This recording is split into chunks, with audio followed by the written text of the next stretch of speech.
What is conscious leadership? So conscious leadership is the practice of being aware of what's actually occurring in the moment. So what's occurring in my mind, what's occurring emotionally, what's occurring sensationally inside of myself, and also what's occurring over there in you, and then what's occurring in the room. So when I'm really present, I can pay attention to all those things. When I'm paying attention to all those things, my ability to innovate, to make decisions, to stay focused is much, much higher. So conscious leadership really is the practice of being aware of what is occurring right now. It matters a lot for leaders whether they're conscious or not, because to be unconscious means to be living from fear. And to be living from fear means that we have to have some kind of a constriction going on in ourselves. And that constriction affects our thinking, it affects our feeling, and it affects our the way we literally physically move in our bodies.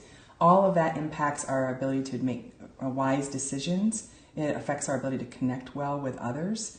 It affects our ability to stay relaxed in the moment, where learning occurs the most when we're relaxed, to really innovate. And especially these days when things are moving so fast, being able to innovate quick really matters. So the more present you are, the more available you are for disruption, for really interesting kinds of thinking that you couldn't access when you're staying in a familiar, more constricted place. One of the things that we all know is that culture matters a lot, and we're starting to see that more and more, especially as these millennials are coming online, because they really care about culture.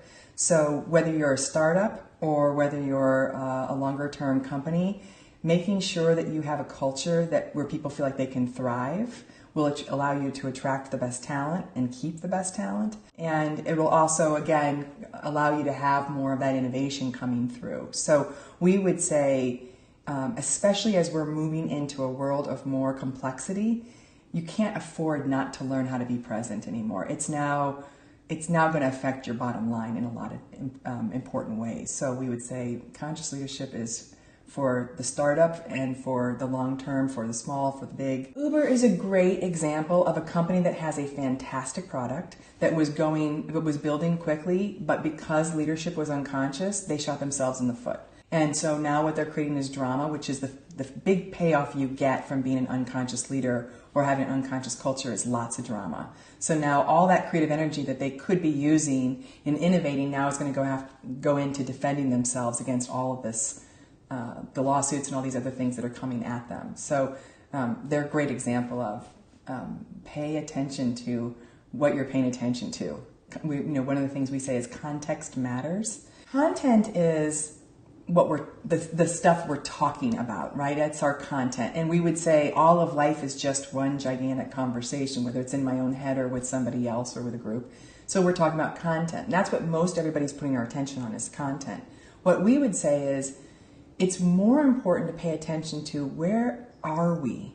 What context are we in as we have this conversation? So for example, if one of the things we're dealing with is financing some team. If we're talking about it from a place of scarcity and this is a problem and we're very upset, we're going to create one result. Versus if we say, hey, there's a challenge here. Let's get open and curious. How can this be of service to us? What do we get to learn from it? There's a different outcome we could create. So what we would say is before you have the conversation, ask yourselves, from what context are we going to have this conversation? Because below the line, the experience will be you might resolve the issue part-time, a little bit, short-term, but you won't resolve the issue permanently. The issues don't resolve permanently below the line. So context matters a lot.